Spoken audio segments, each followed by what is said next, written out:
지금 북한의 핵전력이 상당히 위협적인 수준으로 올라왔다는 게 공통적인 평가입니다. 네. 기습적인 도발이 굉장히 우려되고 있거든요. 네. 근데 우리가 그거에 대응할 수 있는 수단도 굉장히 지금 부족한 상황입니다. 화성 19형이라는 발사체에 핵탄두를 실어서 날아보내면 미국 본토까지도 그냥 때리는 거 아니겠습니까? 맞습니다. 그렇죠? 네, 그런 상황을 미국은 굉장히 두려워하는 것이고 예의주시하고 있는 것이죠. 네, 진정한 핵 능력을 갖추기 위해서는 오히려 핵무기와는 반대되는 이야기를 자꾸 해야 되는 게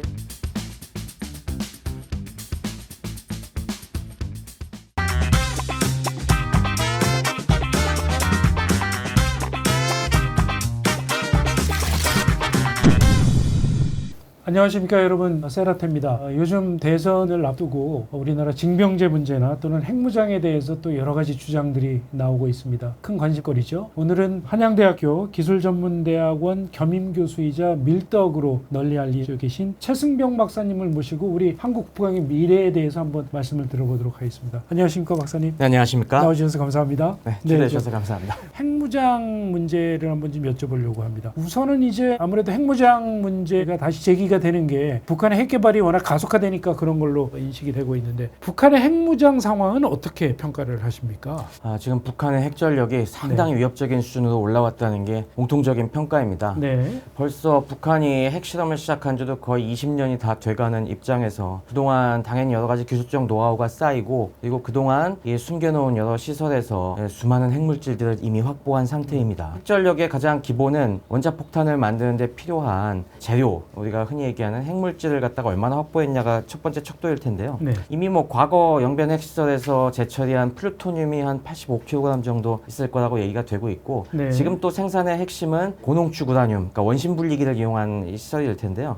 지난번에 북한이 강선으로 추정되는 그 시설에서 한 2,000기 정도 돌리고 있는 걸 조선중앙TV에서 공개하지 않았습니까? 네. 이게 대략 한 해에 약 40kg에서 100kg 정도 생산할 수 있다고 얘기가 되고 있습니다. 네. 그래서 이미 그런 고농축 우라늄을 한 1톤에서 2톤 정도 갖고 있을 거다라고 얘기가 되고 있습니다. 네. 우리가 보통 원자폭탄 하나 만드는데 넉넉하게 잡아서 우라늄이 한 고농축 우라늄이 20kg 정도 필요하다고 얘기가 되고 있으니까 20g. 최소한 핵탄두 100개 정도 만들 분량을 갖고 있다는 얘기죠. 그러네요. 그래서 이미 또 이 핵탄두를 이용을 해서 그들 주장으로 표준화된 핵탄두인 화산 31형 이 핵탄두의 모습이 또 공개가 됐고요. 그걸 또 핵탄두를 만들었을 때 또 중요한 것이 이걸 적에게 쏘아보낼 수 있는 이 플랫폼이 굉장히 중요한데 그것도 최근에 큰 발전들이 있었습니다. 네. 전통적으로 북한에 여러 탄도미사일들이 있었고 그것들이 이제 사거리가 점점 늘어나서 ICBM으로 계속 발전하고 있고 네. 또 최근에는 이 탄도미사일은 오히려 요격 자체가 이렇게 어렵지 않은데요. 그거보다 훨씬 더 우리가 요격하기가 까다로운 잠수함 발사 이 탄도미사일이라든가 아니면은 순항 미사일 거기에 요즘은 수중 드론 이런 것까지 계속 실험을 하고 있어갖고 그렇죠. 이 전반적으로 보면은 우리가 쉽게 막아낸다고 자신할 수 없는 상당히 지금 까다로운 상대가 되고 있습니다. 그렇죠. ICBM 같은 경우에도 지금 계속 시험 발사를 하고 있는데 궤도에 재진입하는 기술이 굉장히 어려운 기술인데 그 기술도 이제 러시아로부터 입수를 하려고 되게 애를 쓰는 것 같다고 그렇게 평가가 되고 있더라고요. 맞습니다. 그런 네. 관측이 많이 있습니다. 이번에 우크라이나 전쟁의 파병 대가로 아마 재진입 기술을 요구할 것이다 그렇죠. 라는 관측들이 많은데 근데 러시아가 그것까지 넘겨줄 것 같지는 않습니다. 아무래도 재진입 기술은 정말 핵 강대국들만 갖고 있는 아주 네. 독점적인 기술이기 때문에 그거에 설마 넘겨주진 않을 것 같고요. 그렇군요. 하지만 독자 개발 시도는 계속 할 것으로 보입니다. 그래서 그 재진입 기술이 언제 완성될지는 모르겠지만 그것과 별개로 일단 미국 본토까지 쏠 수 있는 발사체는 계속 개발하고 생산하고 있거든요. 그렇죠. 지금 미국 DIA에서 나온 보고에 의하면은 이게 화성 19형 ICBM 이게 이미 한 10기 정도 갖고 있을 거라고 하고 향후 10년 내에 한 40기 정도는 더 확보할 것이다. 네. 이런 이 예측이 나오고 있으니까 만약에 재진입 기술이 완성되면 정말 큰일이 되겠죠. 그렇군요. 결국 그러니까 이 화성 19형이라는 발사체에 핵탄두를 실어서 날아보내면 미국 본토까지도 그냥 때리는 거 아니겠습니까? 맞습니다. 그렇죠? 네, 그런 상황을 미국은 굉장히 두려워하는 것이고 예의주시하고 있는 것이고, 그렇죠? 네, 맞습니다. 그런 상황에서 트럼프 대통령이 얼마 전에 취임 직후였던 했던가요? 네네. 북한을 핵 보유국이라고 표현을 해서 우리 국내에서도 한번 난리가 났지 않습니까? 이게 뭐 정확한 거는 핵 보유국이라는 표현 약간 어폐가 있고요. nuclear power라는 표현을 썼는데 네. 이거는 외교적인 용어는 아닙니다. 이게 네. 지금 국제사회에서 핵 질서를 관장하는 것이 NPT 핵 확산 방지 조약이지 않습니까? 그렇죠. 이 NPT 체제하에서는 핵무기 보유국이라는 것을 다들 아시듯이 네. 미국, 러시아, 중국,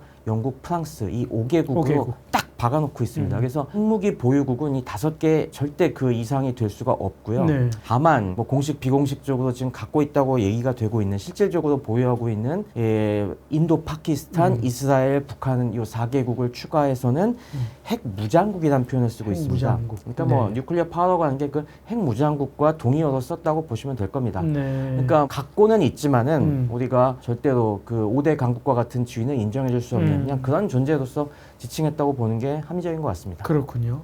어찌됐건 북한이 상당히 지금 핵 기술을 고도로 발전시키고 있는데 그 문제 때문에 우리가 지금 핵 무장론이 다시 제기가 되고 있는 맞습니다. 것일 거고요. 박사님은 이 핵 무장론에 대해서 어떻게 평가를 하십니까? 찬성하시는 편인가요? 반대하시는 입장? 저는 핵 무장이 현실적으로 우리가 가능은 할 수도 있겠지만은 네.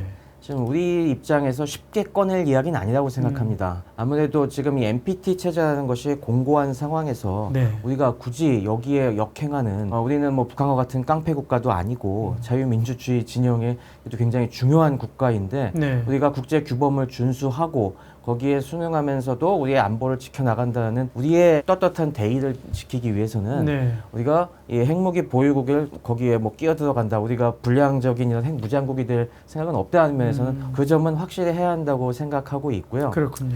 다만 우리가 우리 안보에 있어서는 모든 가능성을 열어놔야 되기 때문에 관련된 기술을 갖다가 그래도 꾸준히 확보하면서 그리고 유사시에 만약에 원치는 않지만은 그런 뭐 세계 조금 더 불안정이 확산이 되었을 때 유사시에 핵 무장을 할 수 있는 소위 얘기하는 핵 잠재력을 네. 꾸준히 확보하는 이 노력을 지속해야 한다고 생각합니다. 그렇군요. 그러니까 우리가 당장 핵 무장을 해야 된다고 국제적으로 이렇게 공언을 해봐야 우리가 잃을 게 훨씬 더 많기 때문에 그렇습니다. 그런 상황은 피해야 될 것이고 다만 유사시를 위한 기술은 확보를 해야 되지 않겠느냐 이런 입장이시군요. 네, 기술과 우리가 그것과 관련된 여러 가지 기반을 유지하고 있는 것이 굉장히 중요하다고 생각합니다. 그렇군요. 그러면 핵 잠재력이라는 개념을 말씀을 해주셨는데 핵 잠재력은 뭘 갖출 때 핵 잠재력을 갖춘다 이렇게 얘기를 할 수 있는 건가요? 네. 그러니까 핵 잠재력이라고 하면은 그러니까 네. nuclear latency라고 하는데 아주 엄밀하게 정의된 건 아니지만은 네. 우리가 만약에 핵무기를 가져야겠다고 결심을 했을 때 수개월에서 한 1년 정도 내에 이 핵무기를 개발 배치할 수 있는 그런 능력을 갖다가 우리가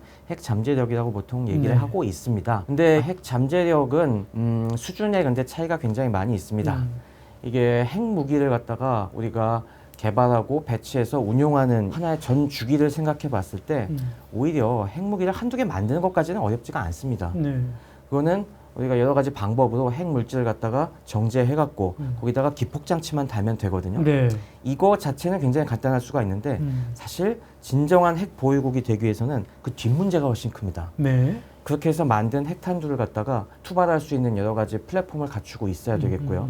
그리고 핵무기는 당장 언제 쓸지 모르는 물건이기 때문에 장기 보관할 수가 있어야 됩니다. 보관. 하지만 이 장기적으로 보관하는데 생각보다 굉장히 기술이 까다롭습니다. 그런 기술적 난제들을 해결할 수 있는 문제. 또 핵무기는 한두 개 만들고 끝나는 물건이 아닙니다. 네. 이게 지속적으로 생산이 가능하고 최종적으로 나중에 수명이 닿으면 폐기하는 이런 네. 시설까지도 다 갖추고 있어야 되는데 네. 이 기반 그것도 안전하게 소위 불량 국가들은 인권에 대해 신경을 안 쓰기 때문에 네. 많은 기술자들이 피폭되건 여러 가지 오염이 발생하고 신경 안 쓰고 개발하는 국가들도 있습니다만 네. 우리나라는 그럴 수 없지 않습니까? 그렇죠. 그런 부분에까지 완벽한 안전성과 관련 폐기 기술까지 완성을 했을 때 그런 걸 다 갖춰야 사실 진정한 핵 잠재력이라고 볼 수 있지 않을까 싶습니다. 그렇군요. 그럼 일단 핵무기를 만들 수 있는 재료, 말하자면 플루토늄, 핵 재처리에서 핵 폐기물에서 플루토늄을 이제 추출하는 기술도 있어야 될 것이고, 네. 그걸 가지고 탄두를 만들 수 있어야 될 것이고, 탄두를 실어 날아보낼 수 있는 발사체도 맞습니다. 가지고 있어야 될 것이고, 말씀하신 대로 보관하는 기술까지도 이 전반적인 기술을 다 갖춰야 핵 잠재력을 갖춘다. 이렇게 얘기를 할 수 있다 이런 말씀이신데, 네. 그러면 그 중에 우리가 현재 갖춘 기술과 갖추지 못한 기술이 있을 것 같은데 어떻게 나눌 수 있나요? 발사체 기술은 저희가 꽤 많이 올라와 있습니다. 네. 뭐 저희가 여러 가지 저희가 뭐 국군의나 행사 같은 걸 통해서 지난번에 뭐 현무5 같은 굉장히 위력적인 그렇죠. 이 전술 탄도 미사일들도 공개가 돼 있고요. 그런 것들은 사실 조금만 더 개량하면 거의 IBM, ICBM급으로 갈 수 있는 것들이고 네. 저희가 뭐 또 최근에 잠수함 기술들이 많이 발전하면서 사실 노력만 하면은 SLBM이나 SLBM. 이런 것들도 어렵지 않게 갖출 수 있는 그리고 순항미사일이나 그런 여러 신형 발사체들도 재래식 탄두를 이용해서 우리가 네. 많이 기술을 시험하고 있기 때문에 그런 쪽에선 기술의 수준이 가장 높습니다. 그렇고. 그리고 관련된 핵탄두를 만들기 위한 여러 가지 기폭장치라든가 이런 거 설계 기술도 저희 국방과학기술연구소에서 네. 다양한 뭐 폭탄들을 시험해 봤기 때문에 음. 충분히 갖추고 있다고 생각합니다. 네. 하지만 역시 우리가 일단 결여되어 있는 거는 모두에 말씀해 주신 핵물질을 분리 정제하기 위한 재처리 기술 이 부분이 사실 굉장히 취약하고요. 그 기술이 지금 아직 없군요, 우리가. 네. 네. 이게 뭐 이론적으로 대충 어떻게 하면 된다라고까지는 뭐 잘 알려져 있고 관련된 전문가분들도 많이 있습니다만은 이 핵물질 생산에 있어서는 사실 그렇게 아는 것과 실제 설비를 세워서 운용해 보는 것과 하늘과 땅 차이입니다. 그런 걸 실제 만들어 운용하면은 거기서 생각지도 못했던 그리고 핵 선진국들이 공개하지 않았던 되게 많은 문제들이 있거든요. 그렇군요. 근데 그런 부분들을 우리가 실제로 해 나가면서 그 기술을 하나하나 쌓아가지 않으면 안 되는데 네. 그게 그래서 일본과 우리나라의 수준 차이가 크다는 부분입니다. 일본 같은 경우는 이미 1970년대부터 평화적 이용을 목적으로 해갖고 네. 국제사회로부터 핵 재처리 기술 개발을 용인받았습니다. 네, 네, 네. 그래서 이미 저 혼슈 최북단의 로카쇼에 핵 재처리장을 건설하고 있습니다. 네. 그 과정에서 수많은 시행착오를 겪어오면서 네. 이미 뭐 플루토늄도 많이 축적해 놨고 또 고속 증식로 같은 거 개발하면서 플루토늄도 여러 가지 관련 노하우를 갖고 네. 있는데 반해서 우리는 이론적인 것만 알지 해보지 못해. 해보질 않았군요. 네, 조금이라도 해보려고 하면 국제사회에서 네. IAEA에서 계속 이 감시 제재가 들어와갖고 그랬었죠. 못하고 있습니다. 네, 그랬었죠. 그래서 이 부분은 사실 만약에 저희가 플루토늄을 기반으로 한 핵무장에 나서게 된다면 상당한 난관이 예상이 되고요. 네. 또 하나의 경로가 지금 북한이 하고 있는 것과 같은 우라늄 농축을 통한 방법이 있습니다. 네.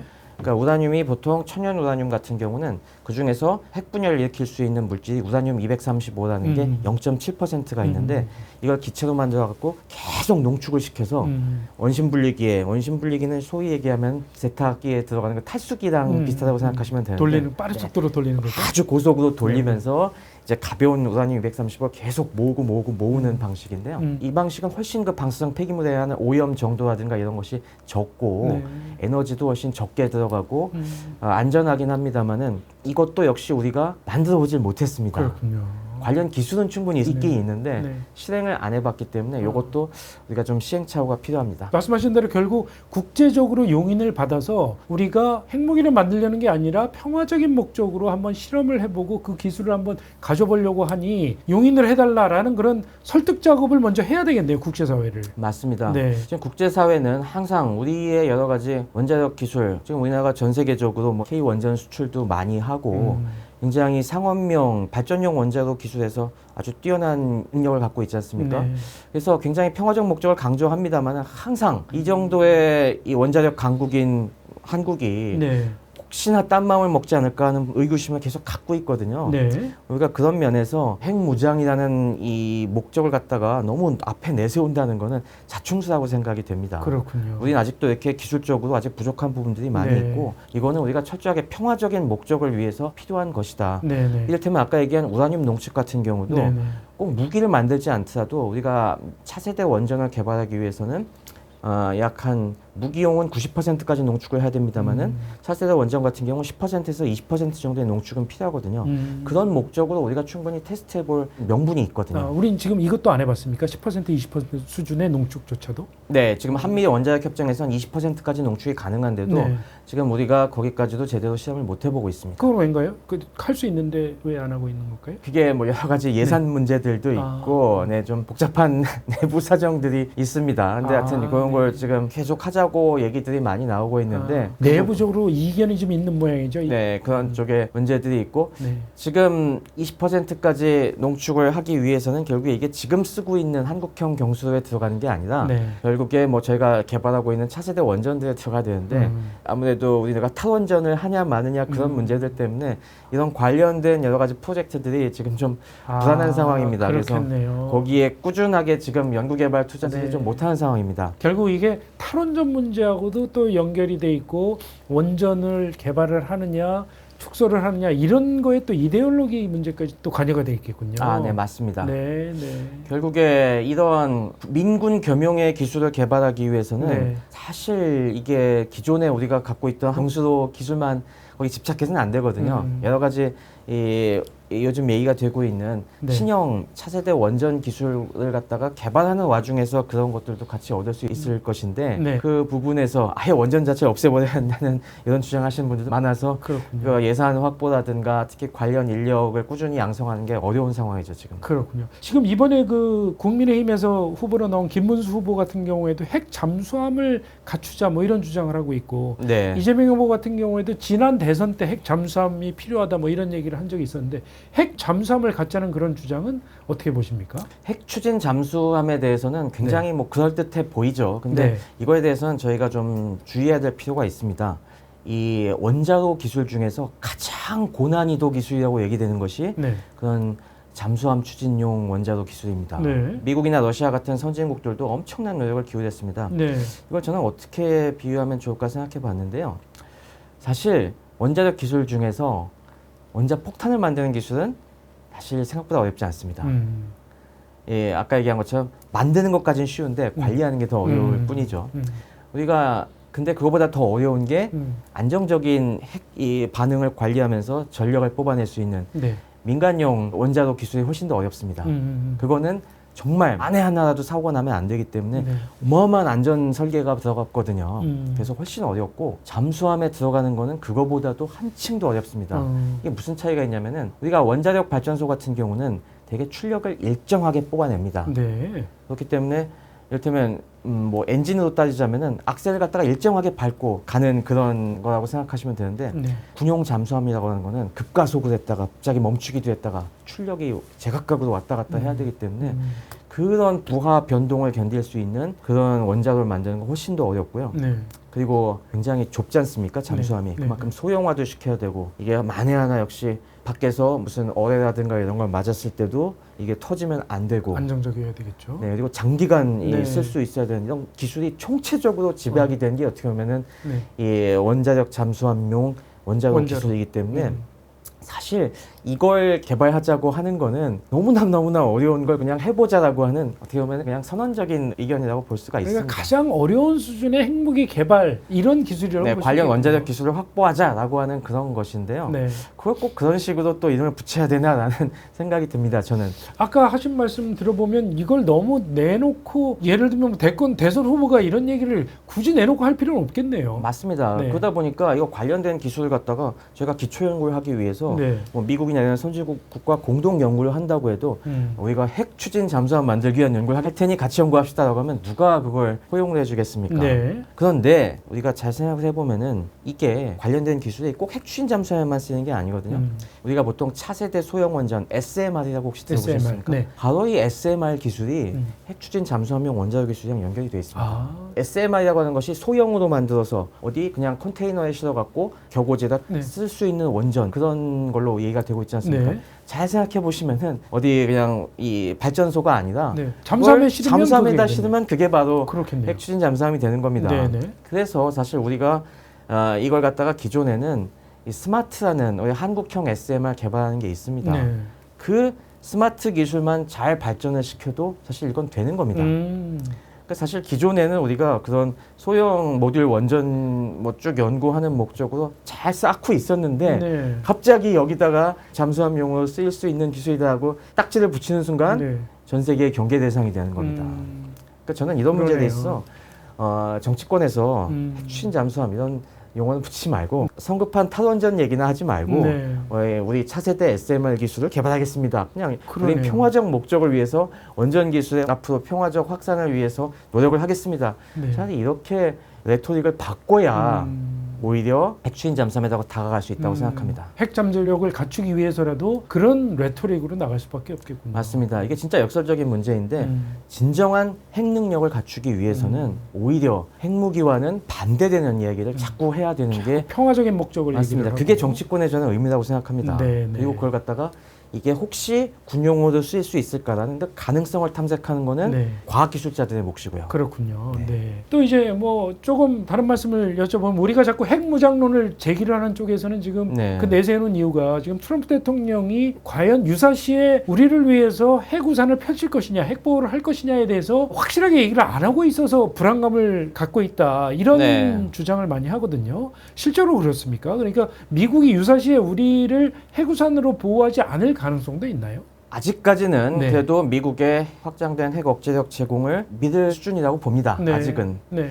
물론 뭐 앞으로 워낙 저희가 예측이 어려운 트럼프 대통령이기 때문에 나중에 어떤 딴소리 할지는 모르겠습니다만은 적어도 지금까지 보여지는 기조로는 지금 또 이란에 대해서 여러 가지 핵 협상을 들어간 거나 그런 기조들을 봤을 때 역시 이 5대 핵무기 보유국의 틀을 깰 생각이 없다는 것, 그리고 그걸 유지하기 위해서 우리 동맹국들에게는 이 확장된 핵 억제력을 약속하고 제공하겠다는 것에 대해서는 변함이 없는 것 같습니다. 트럼프 대통령은 믿지 못하더라도 그 주변에 요즘 안보 관련된 브레인들의 얘기들을 보더라도 네. 그 기조에서 벗어날 가능성은 아직 뚜렷하지가 않습니다. 그렇군요. 네, 특히 네. 뭐 미중 대결이라는 것이 이제 네. 앞으로도 장기간 지속될 상황에서 네. 만약에 그 한국에 대해서 확장핵 억지력에 대한 불안감을 준다고 하는 거는 이거는 한국이 떨어져 나갈 수 있다는, 당연히 우리도 지금 이렇게 불안하면은 어떤 말이 나오겠습니까? 네. 미국 못 믿겠다. 그럼 우리 다른 국가들이랑 협의를 해서 다른 방향으로 우리의 안보 수단을 갖춰야겠다라고 하면서 떨어져 나가는 원심력으로 작용할 텐데 그걸 용인하지 않을 것 같습니다. 유리한 게 아니죠, 우리에게도. 그렇죠. 네. 네. 그러면 이제 마지막으로 우리가 지금 군사력을 비교를 해보면 우리가 네. 북한보다 훨씬 앞서 있는 걸로 이렇게 평가를 받더라고요. 우리가 뭐 한 5, 6위, 북한이 한 뭐 30위권 뭐 이런 수준으로 뭐 평가가 되던데, 결국은 이 핵무기를 보유하고 있느냐, 보유하고 있지 못하느냐에 따라서 뭐 그런 군사력이 거의 뭐 의미가 없는 걸로 받아들여지거든요. 맞습니다. 핵무장을 하지 않고 어찌됐건 북한에 맞설 수 있는 그런 군사력을 우리가 좀 보완을 해야 된다 그러면 앞으로 어떤 식으로 보완을 해나가야 돼요? 네, 뭐 당연히 여러 가지가 있겠습니다만은 우리가 핵무장이란 카드를 당장 꺼내들 수 없는 상황에서는 네. 일단 가장 중요한 거는 지금 한국형 삼축 체계, 미사일 방어 체계들 가동하고 있는 것들, 이런 부분에 있어 확실하게 강화를 해야 될 것 같습니다. 네. 아무래도 뭐 북한이 여러 가지 투발 수단을 갖고 있습니다만은, 그리고 고도화시키고 있습니다만 우리가 빨리 그걸 요격을 해갖고 유사시에 되더라도 피해를 최소화할 수 있는 그런 기술이 최우선적이겠고요. 네. 그걸 위해서는 당연히 여러 가지 요격 체계뿐만이 아니라 다양한 이런 감시 자산들 확보하고 있는 것들, 물론 지금 단계적으로 계속 추진하고 있습니다만 그쪽을 계속 가열차게 해야 될 것 같고, 군사이상 같은. 네. 그리고 북한 입장에서도 핵무기라고 하는 것이 이걸 쉽게 빼둘 수 없는 카드인 건 분명합니다. 그랬을 때 우리가 이런 핵이라는 거대한 존재에 너무 우리가 주눅이 들어서 오히려 다른 분야의 국방개혁을 지금 소홀히 하면은 그것도 안 될 것이라고 생각이 됩니다. 핵 무기가 동원되는 그런 고강도 분쟁은 이전에 아마 저강도 분쟁이 양쪽에 일어날 가능성이 훨씬 큰데, 그런 네. 것들은 최근 많이 엿보이고 있는 드론이라든가 드론을 비롯해서 다양한 이제 무인 체계를 이용을 해갖고 기습적인 도발이 굉장히 우려되고 있거든요. 네. 근데 우리가 그거에 대응할 수 있는 수단도 지금 굉장히 지금 부족한 상황입니다. 그렇군요. 우리가 지금 아까 말씀해 주신 6기와 30몇이라고 하는 거는 우리가 기존에 얘기되어 오던 재래식 무기 체계입니다만은 네. 지금 우리가 우크라이나 전쟁에서도 보시다시피 그런 기존의 서열 자체가 굉장히 무력화되는 지금 신무기의 등장 시대를 맞고 있습니다. 특히 AI 기술로 인해서 그런 게임 체인저들이 더더욱 많이 나올 것이고요. 우리가 그런 쪽에서도 지금 기술 발전 속도를 갖다가 결코 뒤처지지 않게, 그리고 지금 러시아와 북한의 밀착으로 인해서 러시아의 그런 신기술들이 들어가서 혹시나 새로운 도발의 빌미를 주지 않게 하기 위해서 그런 쪽의 노력도 계속 기울여야 한다고 생각합니다. 그렇군요. 미사일 방어 체계나 또는 뭐 재래식 대응 체계, 저강도 분쟁에 대한 대응 체계도 역시 우리가 신경 써서 갖춰야 된다, 이런 말씀인 것 같습니다. 지금까지 최승병 박사님을 모시고 핵 무장론에 대한 말씀을 들어봤습니다.